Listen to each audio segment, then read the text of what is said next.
Enfim. E aí eu vou fazer aqui. Pô, tava gravando agorinha, perdi o áudio, essa porra. Enfim, vamos refazer tudo de novo aqui. 領域展開無料空所おめえの光全部消してやる。糸は簡単に切れない。どうする？俺が本物の渦巻きナルトだってばよ。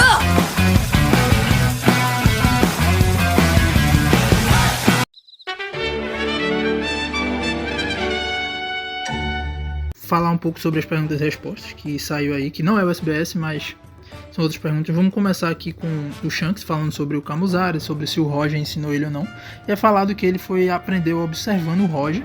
É falado que ele aprendeu observando. Então não necessariamente foi igual o Kit Ryo, tal, um usuário de Sharingan que bate o olho e imediatamente já consegue copiar. Pode ter sido aos poucos. Ele viu a execução várias vezes e conseguiu replicar. O mesmo que tenha sido de primeira, não necessariamente o golpe saiu perfeito, sabe? Porque esse tipo de coisa requer prática para entender completamente a questão. Porque você vê e replicar, não necessariamente ele vai ter todas as coisas que a técnica original tem. Então o Shanks, criança, a gente não sabe se ele tinha domínio completo de todos os hacks, não sabe o quanto de força ele tinha.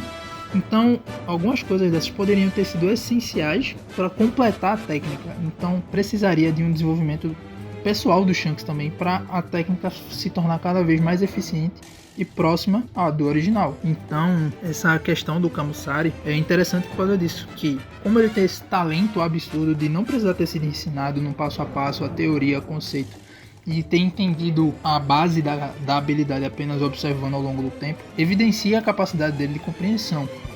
E isso também valoriza para ele, até na parte de caso ele vá enfrentar um inimigo, pode ser expandido para melhor compreensão de técnicas do adversário. Então isso poderia ser expandido para o Shanks, que junto ao hack da observação facilitaria cada vez mais a percepção desse talento. Ela seria aprimorada. Algo muito interessante da gente perceber nessa questão do talento do Shanks. E falar que nenhum dos piratas foi capaz de imitar, não, pra mim não quer dizer muita coisa, até porque eles não necessariamente precisam imitar ou tentaram imitar o Roger, tá ligado? Porque, tipo, todos eles já tinham o próprio estilo de luta, eles não iam querer imitar o estilo de luta do Roger, pra quê? O que eles ganhariam com isso? E a gente não sabe o que é que a técnica tem também. Se ela for necessário ter hack do rei, os personagens que não tem hack do rei, obviamente não iriam conseguir usar a técnica que precisa de hack do rei. E tem como conceito, parte do conceito da técnica, utilizar hack do rei, entende? Então, tem coisas dessa técnica que a gente não compreende e que a gente não precisa se apegar a isso e dizer, os membros do Pirata Roger não conseguiram imitar, só o Shanks. Valoriza o Shanks, obviamente, porque ele não precisou ser ensinado, não traz nada a mais em relação aos outros, ou denigre a imagem dele, né? Mas enfim.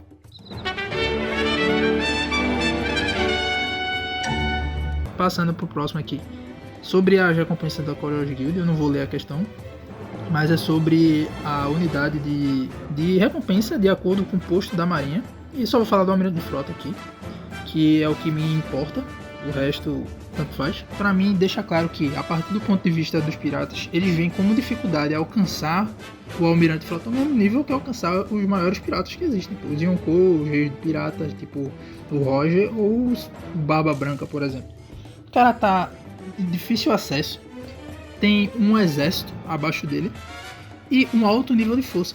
Então, por a recompensa de 5 bilhões, que 5 coroas equivalem a 5 bilhões, valoriza essa dificuldade de acesso potencial do personagem e a temerosidade deles em relação a um posto tão elevado. Eu acho que isso narrativamente valoriza cada vez mais o Akainu para uma eventual ação, tomada de atitude dele mediante acontecimentos ao redor do mundo, principalmente caso venha a agir na guerra final.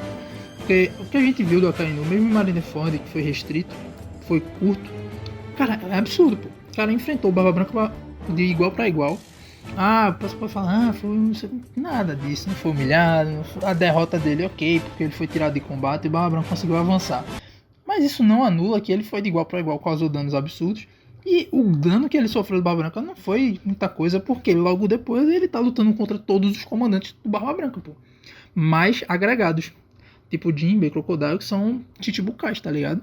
E ele tava lá lutando contra 12 comandantes do Barba Branca, pô. Praticamente a tripulação inteira, pô. Nos randoms eu não estou considerando, obviamente, porque não tem pra que considerar random. Mas, tipo, praticamente a tripulação do Barba Branca inteira ele enfrentou em Marineford, tá ligado? Então, a gente não viu ninguém fazer isso. Nenhum Yonkou enfrentou outro Yonkou e seus comandantes, tá ligado? Sozinhos. isso não aconteceu, tá ligado? O mais próximo foi o Garp contra o bando do Barba Negra enfrentando o Aokiji, mas a quantidade de gente era reduzida, mas tinha um porém de estar todos juntos. O Barba Branca foi uma etapa e depois vieram todos os 12. O Garp foi 5 personagens juntos, que aí era o Aokiji mais 4 comandantes no caso. Então tem essas variáveis de um pro outro, mas é o que chega mais perto e ainda assim não é a mesma quantidade. E também tem a questão de o Aokiji não está no mesmo patamar do Akainu. Ele ter derrotado o Aokiji para se tornar um almirante de frota é prova disso, tá ligado? A gente já viu várias vezes em One Piece que os personagens foram derrotados por um personagem, nunca conseguiram vencer ele novamente. Pô. Sempre tem algo que faz com que, mesmo que eles ainda sejam mais fortes, eles não consigam vencer, tá ligado? Então isso tá mais provado que o Akainu, ao vencer diretamente na disputa de força o Aokiji, tá um patamar acima dele, pô. Um escalão acima. Essa questão das recompensas não ter sido tão próxima, tipo, o almirante de frota ser 4 milhões. 4 bilhões, 4 coroas, mais 5, mostra que eles têm uma diferença de nível ali considerável, tá ligado? Tipo, não absurda, mas tipo, não é o mesmo patamar, não é os dois mesmo nível mais. Isso acabou.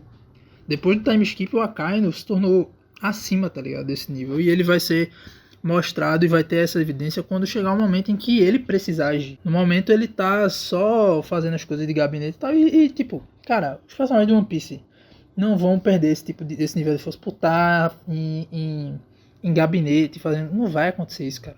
O Rayleigh estava aposentado por anos, não fazia nada, tá ligado? E, tipo, a força dele ainda continua a par de parar o Kizaru. Se fosse cair absurdamente só porque o Akainu ficou 2 anos fazendo trabalho de escritório, e a gente nem sabe se ele parou completamente, tá ligado? Porque ele pode treinar contra outros marinheiros, contra outros almirantes, treinar sozinho por conta própria, ou até fazer alguma coisa nativa de vez em quando. A gente não sabe o que aconteceu, nem o que acontece nesses 2 anos que passou aí do time skip.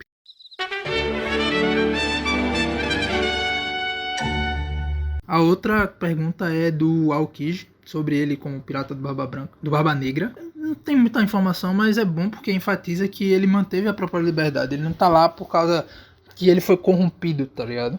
Mas que é uma forma dele não estar preso às hierarquias que o governo impõe, tanto militar a partir da marinha, porque ele tinha que reportar e obedecer a ordem do almirante de frota, mas também do pessoal do governo, dos Tenryubitos, por ser almirante, e dos Goroseis. Então ele estava restrito a uma ordem hierárquica e também de manter uma imagem que fosse benéfica tanto para a marinha quanto para o governo. E ele tinha que obedecer a ordem mesmo contrariado. Então ele está do lado do Barba Negra. O Barba Negra não se preocupa com isso, desde que o Aokiji não se volte contra ele, não prejudique ele diretamente. Então ele pode fazer o que ele quiser, o Barba Negra não vai ligar para isso. Então é uma maneira dele conseguir manter ativo e perpetuar os próprios valores de justiça, mesmo ele tendo subordinados e tal. E fala também que ele já causou alguns problemas como membro da tripulação. Então provavelmente ele já teve conflitos com outros piratas e como a gente viu com o do Flamengo e tal, mas tipo, em escalas também com o governo, provavelmente, contra a marinha. Então é uma forma aí de mostrar que o Aokiji não foi corrompido. Então provavelmente eu não acredito mais em traição do Aokiji em relação ao Barba Negra, porque aparentemente é um parasitismo, uma coexistência ali favorável para ambos os lados. E a não ser que o Barba Negra traia ele primeiro, ele também não vai trair o Barba Negra, provavelmente.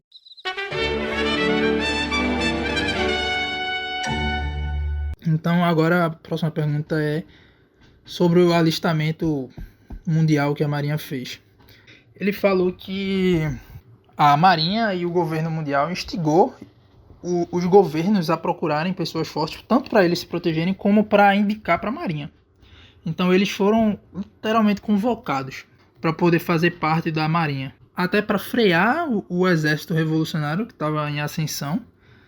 Então as pessoas que tinham capacidade de proteger tanto os reinos e de lutar a favor da marinha e do governo foram recrutadas e requisitadas para pôr em prática e manter na ativa os poderes deles. Isso eu acho que é um pouco mais explicado no SPS, que aí depois eu falo um vídeo porque é um pouco mais focado no Fujitora e no Gyu, nas ocupações deles e como eles foram convocados para fazer parte da marinha. Mas é praticamente isso. Não foi tipo, quem quiser se alista aqui. Mas foi tipo, incentivar a tipo, procurem. E os que forem, nós vamos chamar, vamos intimar eles a serem convocados para participar. Não sei se teria alguma punição para quem não quisesse e tal, seria tratado como desertor. Porque fala que foram as nações aliadas, então provavelmente tem um peso maior nesse sentido. Então, apesar de ter uma explicação a respeito disso, ainda falta certas coisas que poderiam deixar mais claro.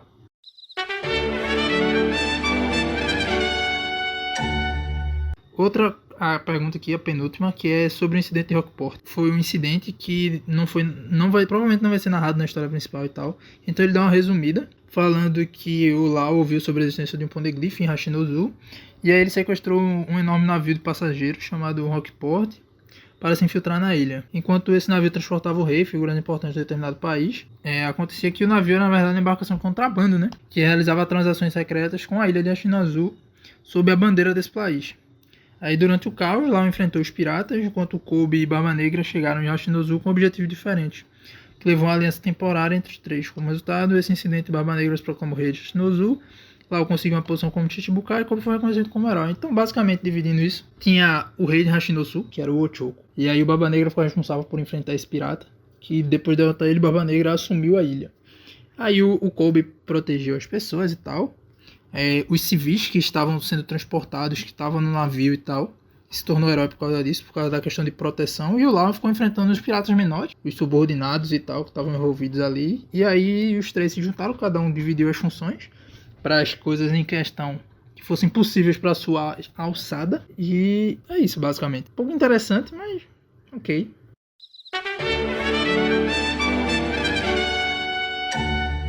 Vamos pro próximo agora, que é a última, que é falando sobre o Garlin. Durante o incidente de God Valley, Garlin liderou o exército dos piratas, liderou a execução dos piratas, mas quão habilidoso ele é em combate. E aí o Oda fala que ele é muito forte e que tem uma razão por trás disso. Não fala muito, mas a gente sabe que pode ter uma razão por trás disso. E como ele fala, dá essa ênfase de que vai ter uma razão por trás da grande habilidade. Não vai ser só, ele treinou e é forte pra caralho. Senão não tinha necessidade. Então vai ter algo que ou vai envolver uma arma específica, uma fruta específica, uma linhagem sanguínea especial. Vai ter alguma coisa, uma característica única que vai favorecer com que ele tenha esse potencial de alcançar maiores feitos mais rápidos e tudo mais, e se tornar mais forte do que o habitual, do que o padrão da obra, né? Porque os top tiers não são o padrão do mundo, eles são fora da curva, tá ligado? Então vai ter algo aí, não faço ideia do que vai ser, capaz de ser uma mistura de tudo, dele ter um Akuma no, principalmente agora que ele se tornou um Gorosei. Ele vai ter um poder diferenciado. Vai ter, não sei se uma arma, provavelmente ele vai ter uma das 12, mas eu não sei se a arma em si vai ter também algum poder especial, porque ele poderia ter uma Akuma no Mi própria e ter uma habilidade de Akuma no Mi também na espada, sabe? Pra acrescentar um extra, poderia ter também. Mas algo vai acontecer que eu não consigo ter uma noção de probabilidade, tipo, o que eu acho que é mais provável. Pra mim tudo pode acontecer e a gente tem que esperar. Mas as partes que eu achei mais interessantes foram a do Shanks e a do Akai no 5 coroas, que são 5 bilhões, que dá pra gente ter uma noção das prováveis figuras centrais, fora a Barba Negra e Luffy, né, de cada lado, da marinha e dos piratas, sobre uma valorização em relação a ele, dando um destaque, soltando um pouco mais de informações que estavam omitidas. Porque, principalmente o Akainu, eu acho que, cara, ele vai quebrar... Ele vai quebrar a internet quando começar a ter destaque como merece, tá ligado? Ele vai mostrar... Porque Marineford, o hack não era tão bem desenvolvido. Ainda não é, hoje em dia. É uma bagunça total, mas é mais evidente a capacidade do hack do que era na época. Então, quando o Akainu vier mostrando completamente seu hack, a fruta provavelmente vai estar despertada e tudo mais. E ele mostrando porque ele é o almirante de frota. Cara, vai ser do balacobaco, na moral. O cara vai... descaralhar, vai fazer a desgraça, vai pintar e bordar. Porque narrativamente, mano, tudo aponta pro Akainu sendo o principal marinheiro da obra, o mais forte, o de maior destaque, que vai ter mais importância, tá ligado? O que é a face da marinha atualmente, principalmente. E eu bato no peito com convicção de que eu acho que ele é o maior marinheiro da história da marinha, pô. O mais forte de todos. O Akainu, quando mostrar o auge dele agora na obra, cara, não vai ter Garp certo, irmão. Não vai ter Garp certo, mesmo no auge. Hoje em dia, eu já não acho que o Garp tancava o Akai no pré-time skip. O pós, meu filho, aí é que fudeu, tá ligado? Irmão, enfim, só aguardem. Mas foi esse o vídeo, depois vou fazer um de SBS. Foi esse o vídeo, valeu, até o próximo, tchau.